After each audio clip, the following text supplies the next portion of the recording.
Seja bem-vindo ao terceiro episódio do TheCast. O TheCast hoje que tem aroma especial e tem aroma de café.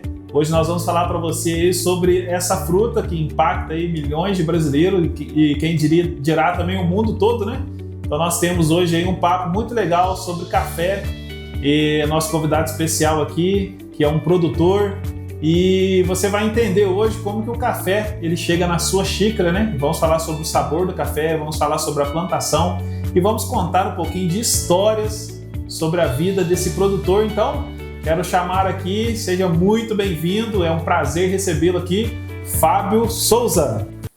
Muito obrigado, agradeço aqui ao meu amigo Davi pelo convite, grande alegria por estar aqui e falar da minha vida e é um momento muito de gratidão, porque começando desde o início da minha história, eu nasci em um ambiente de roça, meus pais sempre produziram café, meus irmãos, eu tenho uma irmã também que mexe com café, trabalha na área de saúde, mas tem seu café, então a raiz vem da família, certo? Que legal, isso aí. O Fábio é produtor da essência, né, Fábio? Conta para nós, então, para a gente começar esse bate-papo legal aqui, como que começou essa história, né? De onde você nasceu, de onde é a raiz da sua família, como que despertou, né, na sua família. Sua família você falou que seu pai é produtor de café, né? Produtor de café.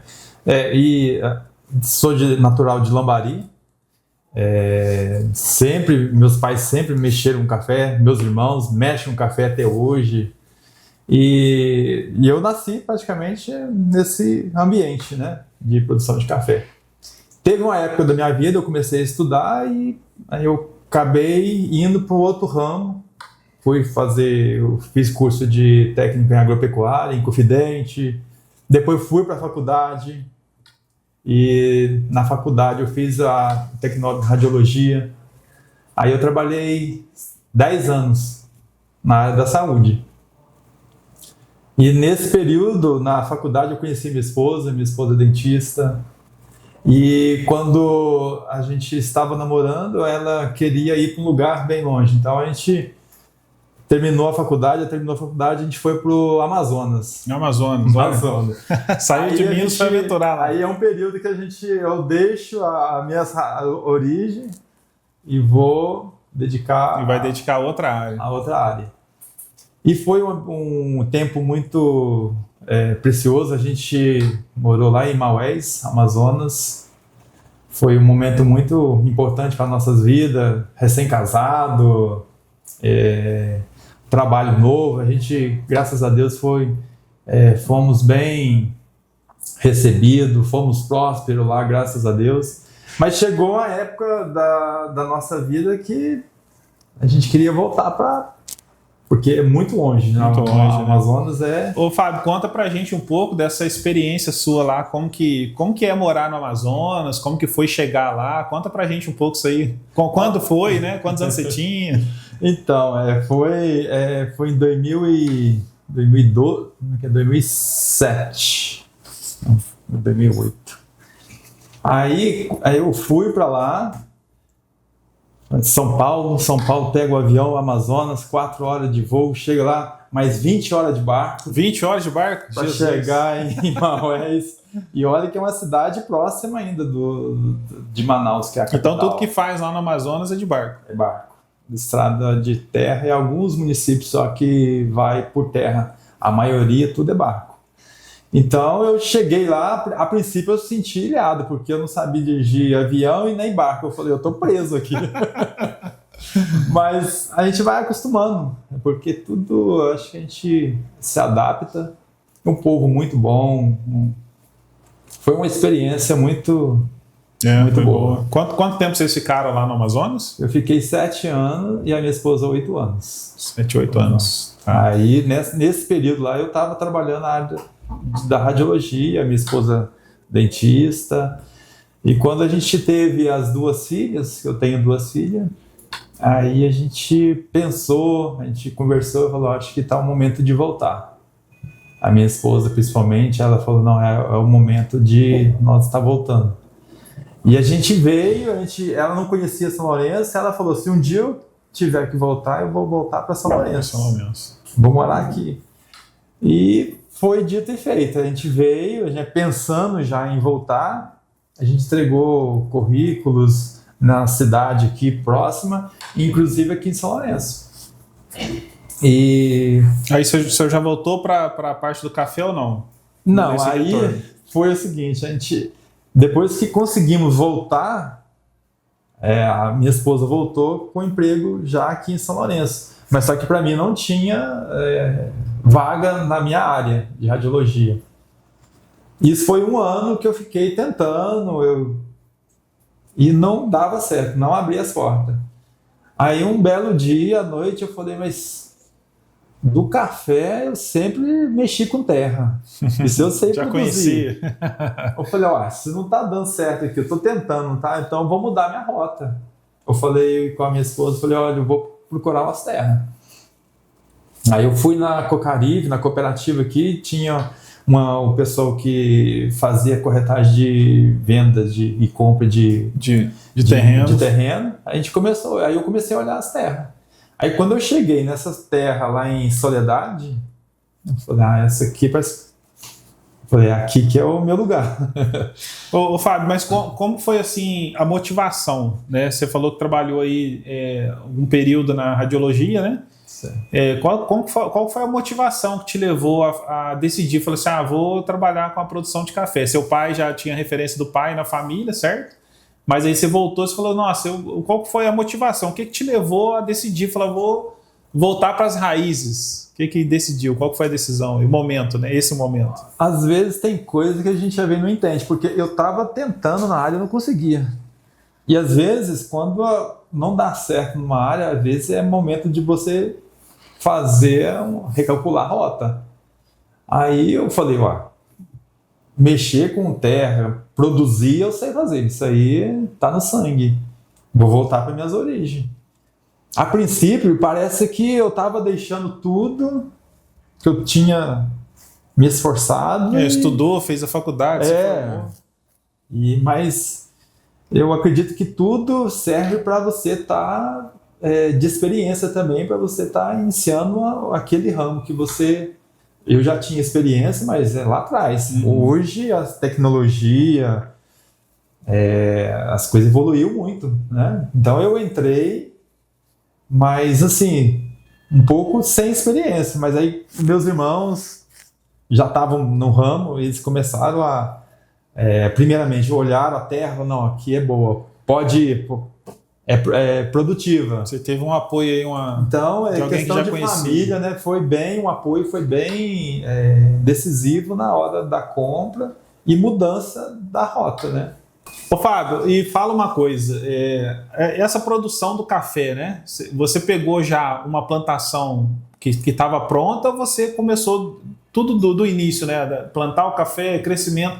Como que foi essa estrutura que você comprou ali? Já tinha alguma coisa? Como que foi esse preparo aí? As terras, quando eu comprei, tinha o café, mas estava largado. O café não produzia. Aí eu tive que recuperar. Aí foi um processo lento. E quanto tempo você gastou aí para recuperar essa plantação lá? Uns 3 anos. 3 anos? Para recuperar, para depois ela começar a produzir. Então teve todo um preparo aí, um cuidado com um adubo. Teve. O pessoal falou assim, o Fábio comprou lá, o Fábio é louco. Mas a gente tem que confiar, né? Eu trouxe meus pais, meus irmãos, falou, não, se cuidar, recupera, volta. Aí o que tinha de café lá eu recuperei e realmente voltou, hoje está produzindo. Aí eu plantei mais depois. As áreas que tinha um espaço para plantar, eu já plantei novas variedades, porque as coisas vão evoluindo, aí eu já trouxe para aquele lugar ali umas novas variedades, para que produza mais, um porte mais baixo. Isso vai fazendo diferença, né? Muito legal.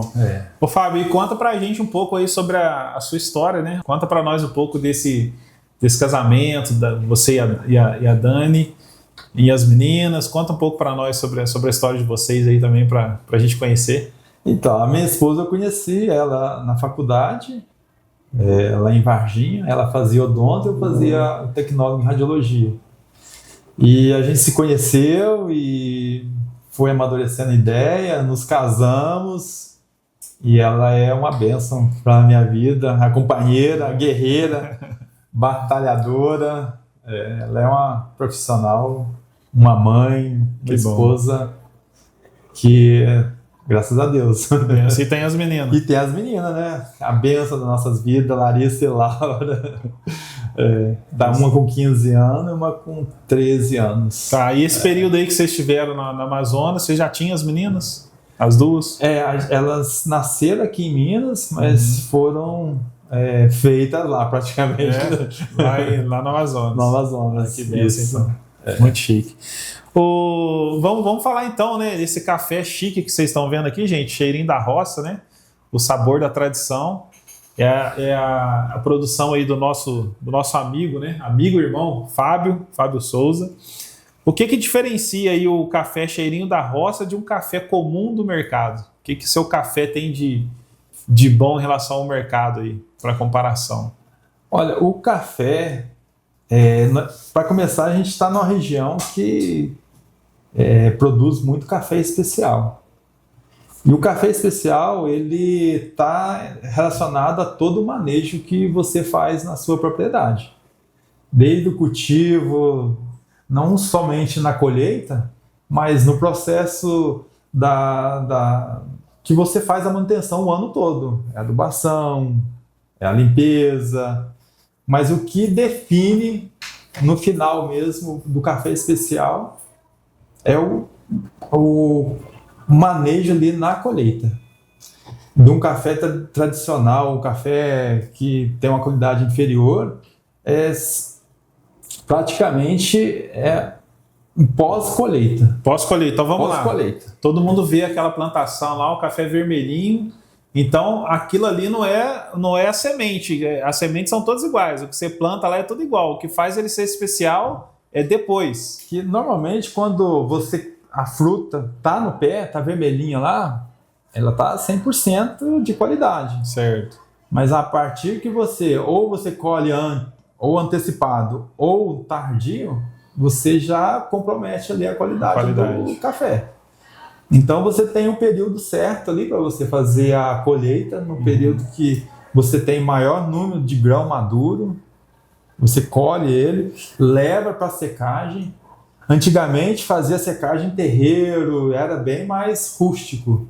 Hoje já tem maquinário. Hoje os maquinários com a tecnologia aí, você seca o café numa velocidade bem mais rápida, mas com qualidade. Qualidade. Muito legal. E a qualidade, como você disse aí, ela começa, né, na terra, no cuidado, né? No cuidado que você tem durante a plantação até a torra. E aí você tem ali a separação dos grãos, é isso mesmo? E como funciona esse processo da plantação e até a embalagem? Para chegar nesse final aqui. Como que é o processo? Quanto tempo demora? Vamos perguntar quanto tempo demora. Para a gente saber. Se você for fazer uma plantação de café, você pega a mudinha, coloca na terra. No terceiro ano, ela já vai te dar uma carga melhor. Certo. Mas primeiro e segundo ano, praticamente, você está só cuidando. Só o manejo.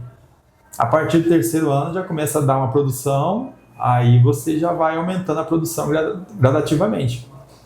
É interessante porque o café, ele é uma planta perene. Você planta ela, dura 10, 20, 30 anos, até mais. Eu tenho plantação lá que tem mais de 20 anos. Olha para você ver. Que você vai fazendo os tratos culturais, faz poda, faz recepa. Aí depende muito da produção de cada ano, você tem um trato especial para você fazer. Você consegue manter ali, é isso? E consegue manter aquela planta por vários anos. E qual essa etapa desse processo de cultivo até a colheita? E qual que é o processo que você exige mais atenção da parte do produtor? Qual que é desses processos todos aí até a colheita? Qual que é a parte mais crítica? Para falar a verdade, não tem uma parte mais crítica, porque todas as etapas Todas elas são importantes. Mas eu posso assim, te falar que na colheita é o gargalo ali para você estar produzindo um café especial. Porque se você erra ali na colheita, você não tem uma atenção especial ali, não tem um carinho especial ali, não tem um cuidado, você perde ali a qualidade. E os maquinários hoje, por exemplo, vêm para estar ajudando, mas se você não tiver um conhecimento como fazer aquela fruta chegar da melhor forma possível no terreiro ou no secador, não adianta. Não adianta. Então é um processo de cuidado mesmo com todas as partes, todas as etapas, né? Tá certo. Ô, Fábio, falando um pouco sobre qualidade e a experiência, né? A gente, evidentemente, isso é visível para todo mundo, que o café ele se tornou, né, um produto muito caro. De um tempo para cá, aí, vamos colocar de uns 5 anos para cá, talvez seja esse o período, a gente teve um aumento muito significativo em relação ao consumo do café. O que você, na sua opinião, o que você entende que fez isso acontecer? Por que a gente teve essa expansão mundial, né, do café, e com café especial, com pontuação, que fez ter essa diferenciação entre a população em relação ao café?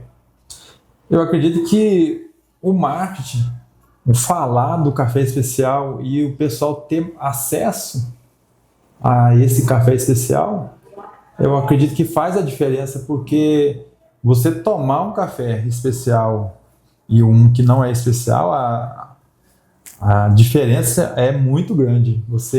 Qualquer um tem uma sensibilidade, dá para você ver, sentir, no caso, né? Sentir aquilo que diferencia um café especial. É a pureza do café em si, né? É porque a doçura, o corpo dele, tem todo um processo, né? O aroma.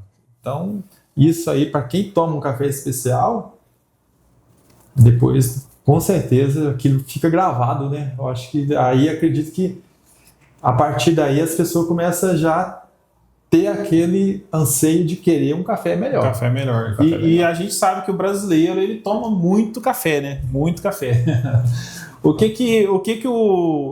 A pessoa que vai tomar o café, o que ela precisa observar, né? O que ela deveria observar na hora de tomar um café para saber se ela está tomando um café de qualidade? O que é o diferencial aí, que na hora dela tomar o café, ela entenda, ela observa, né? Esse café aqui é um café bom, um café especial. Quais as características que a gente tem aí? Olha, a princípio, ela tem que ter a questão, a primeira, a escolha. A escolha de um café que tenha uma história ou que tenha uma embalagem específica dizendo que é um café especial. Certo. Feito isso, ela depois tem um preparo também. O preparo você coar o café, ou no coador, ou naquele expresso, em grão. Então, tem os macetes ali, que a água não pode estar fervendo, tem todo um critério ali. Para quem é barista, para quem é provador. Tem todo um passo a passo. Eu fiz o curso de torra e a gente vê que são detalhes que faz a diferença. Na torra, principalmente. Na torra, você põe uma torra um pouquinho a mais, um pouquinho a menos, já vai dar outra sensibilidade no café, outro gosto, Então, tem vários fatores nessa questão de você sentir aquele café, naquela sensibilidade do café especial. O senhor considera que o café, esse momento que a gente vive hoje, você acha que esse café ele é uma moda, é um momento que está passando, ou você acha que realmente é uma evolução do consumidor? Você acha que o consumidor ele ficou mais exigente agora na hora de tomar um café? Eu acho que café especial não tem volta, não. Você acha que não volta mais, né? Agora... Porque tudo que é melhor, eu acho que vem agregar valor. Eu acredito que isso aí não tem como voltar mais. Não tem como voltar. Até uma experiência que eu posso dizer aqui, eu estou fornecendo café para as escolas, e as crianças estão tomando esse café, e eles já sentem essa diferença do café que eu estou fornecendo Aí quando às vezes não precisa de comprar de outro fornecedor uma coisa, eles, mas esse café aqui é diferente, eles sentem. Sente na qualidade. Então, o pessoal, e são pessoas, crianças, que às vezes não estavam acostumados, mas começa a ter esse hábito de tomar um café melhor, isso aí já vai, no futuro, já dando já preparando, né? Já vai preparando, né? Já vai preparando. E como que a gente consegue, uma pergunta bem legal também, como que a gente sabe, como que é definida a pontuação do café? Né? Qual o processo desse que a gente falou sobre o café aí, da produção do café, aonde que ele é escolhido ali, essa parte aqui é a parte que a gente tem a definição da pontuação do café. Existe a prova do café. Por exemplo, você colhe o café, um processo igual eu faço lá na minha propriedade. Eu colho, seco, beneficio e mando para a cooperativa. Aí tem as pessoas que vão provar esse café e vão dar a pontuação. Certo. O que ocorre é que pontuação acima de 80 pontos já é considerado um café especial. Então, acima de 80 é especial. Abaixo já é um café inferior. Aí pode ser um café que sofreu algum processo de chuva ou café de chão, aí a pontuação já é rio. Aí já tem as frases, por exemplo, bebida mole, bebida dura, bebida rio, aí já é mais técnico da prova do café em si. Mas normalmente café especial é 80 pontos acima. Para cima. É isso. Ô Fábio, falando sobre mercados, né, o mercado do café hoje, produzir café hoje, na sua opinião, né, ele é mais desafiador do que parece? Você acha que hoje ele é mais desafiador? Eu acredito que seja melhor hoje do que antigamente, né? Que antigamente você tinha que ter um espaço ali para você também secar o café, né? Hoje você tem um maquinário que faz todo esse processo, né? A gente tem até a máquina que faz a separação dos grãos também, tamanho dos grãos. Tem. Né? Antigamente, por exemplo, não tinha os produtos para auxiliar o produtor na questão da limpeza, controle de mato, controle. Então, dificultava muito, precisava muito de mão de obra. Hoje, com os maquinários, com os produtos, com as tecnologias, hoje, às vezes, uma ou duas pessoas aí conseguem ter muitos hectares de café e praticamente, às vezes, 2, 3 cuida de uma fazenda tranquilo.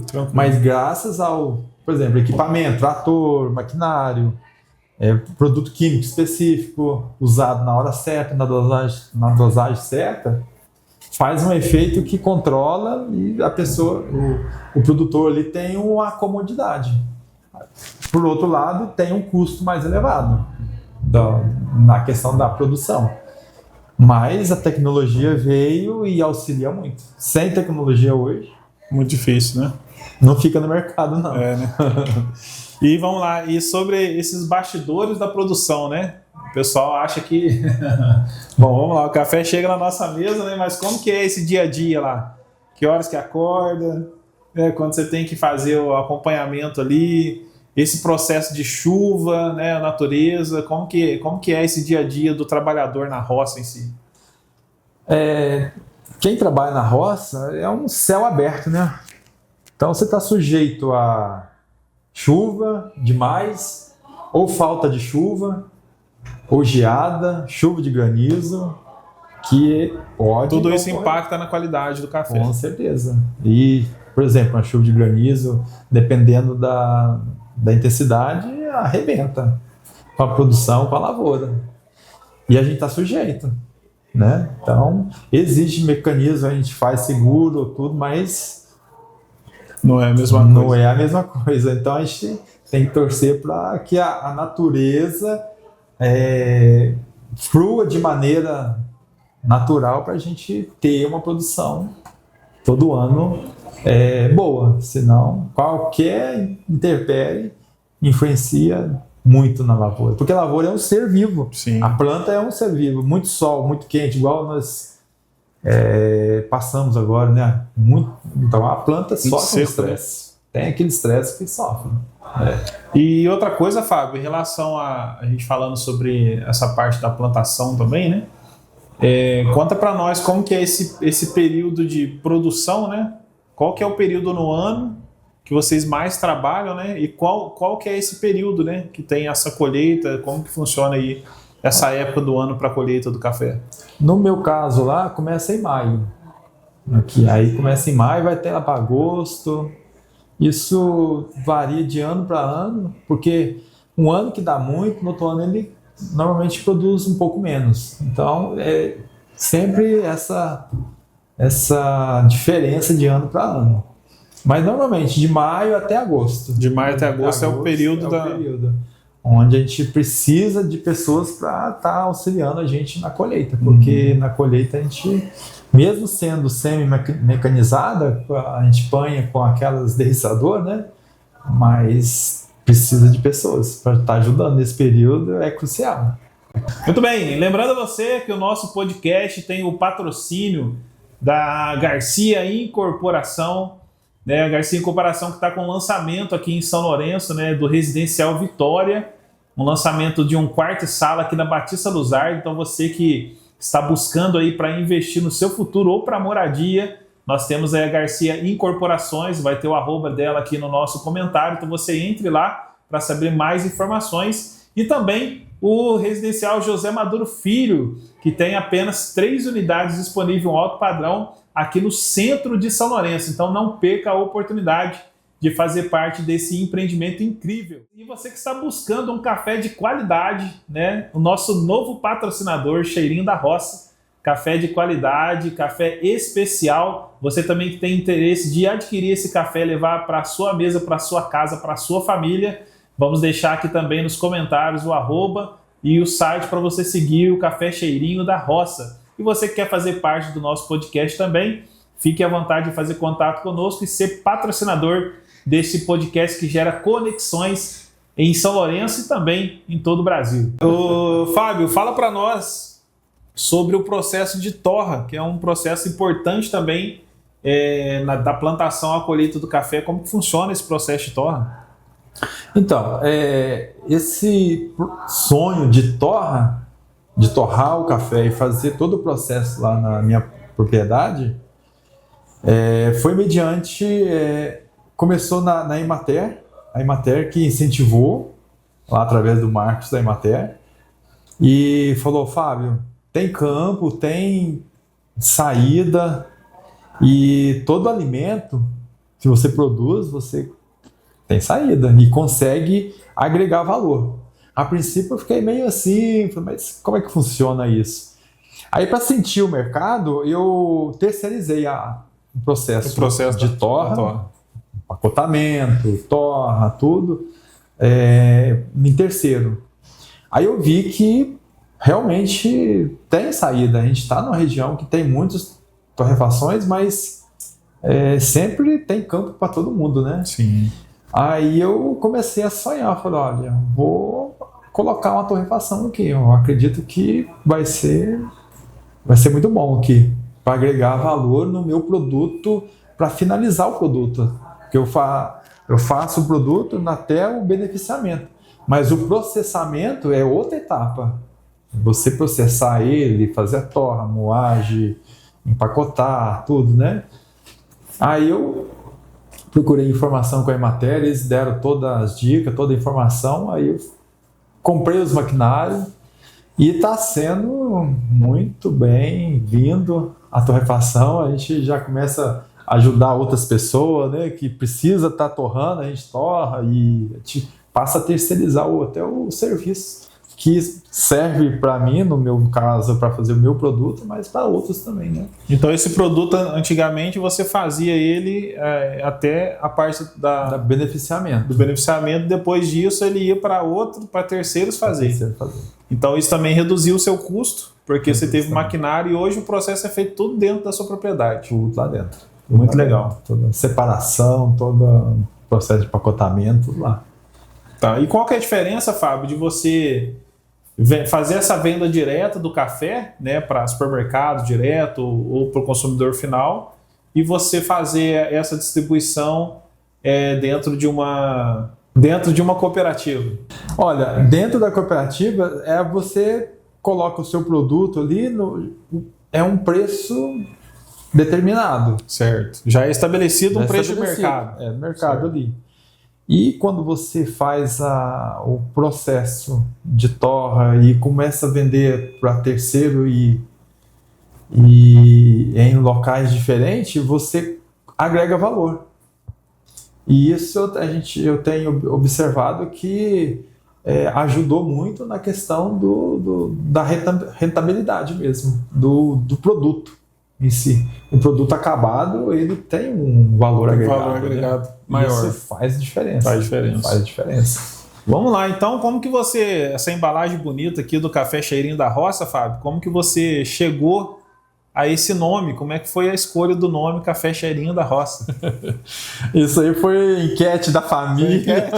Todo mundo votou. Todo mundo votou. Aí tem vários nomes que a gente escolheu, mas tem a questão você legalizar no INPE. Sim. Só que a gente mandava os nomes e ainda tem isso, então? Tem isso. Não, esse não pode, esse já tem, esse não tem, esse.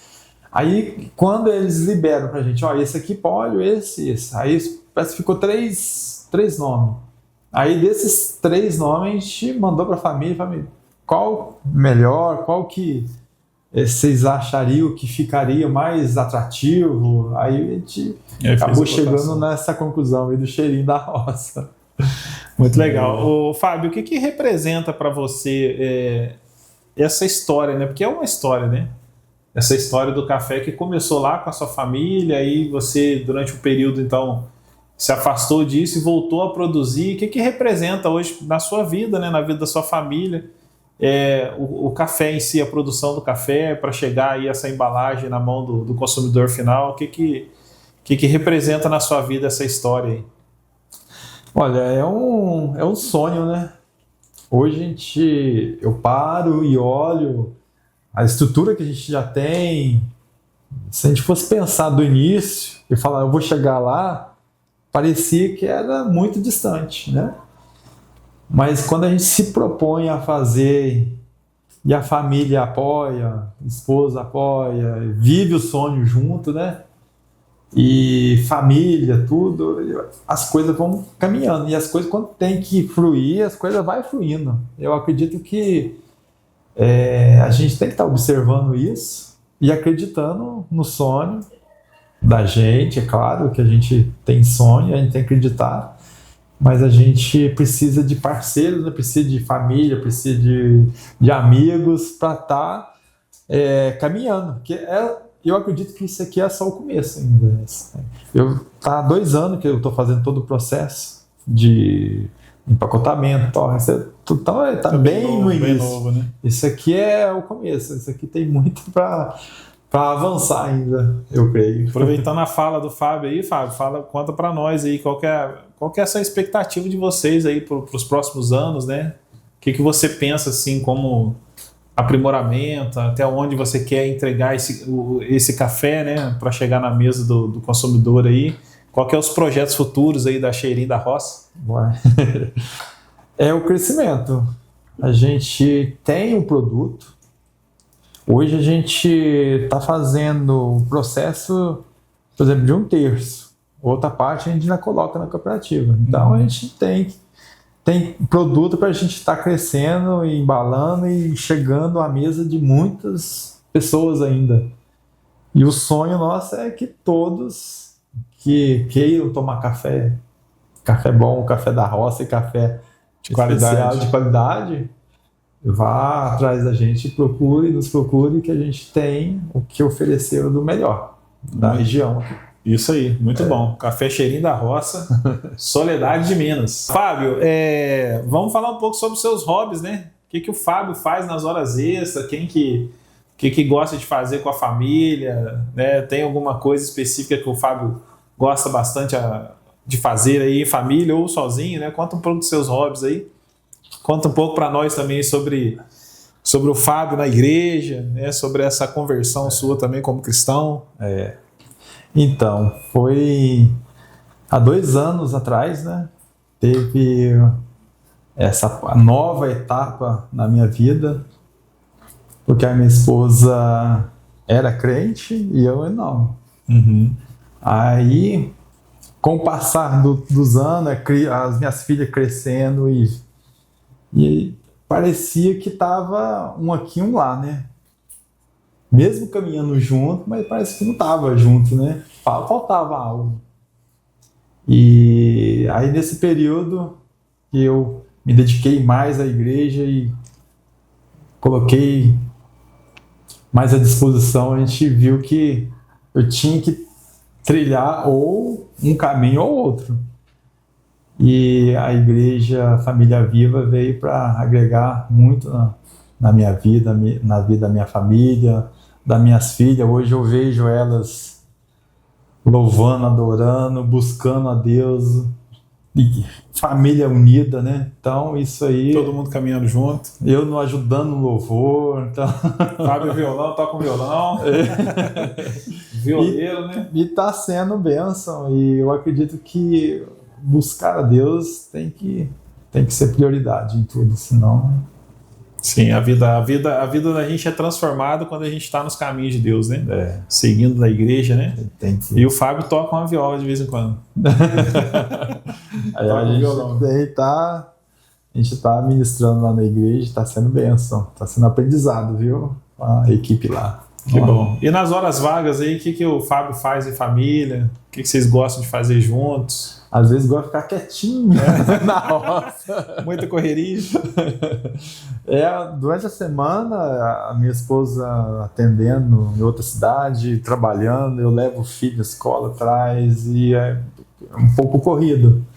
E chega o final de semana, a gente quer ficar em família, né? Em família, às vezes a gente sai, faz alguns passeios. A minha esposa gosta de viajar bastante, então de vez em quando a gente faz umas viagens. Mas é família mesmo, mas é final de semana, família, estar junto, esse é a minha prioridade. E como que é esse desafio também de empreender, né? Ter dois empreendedores dentro de casa, né? Que a sua esposa também, ela trabalha de forma autônoma também, né?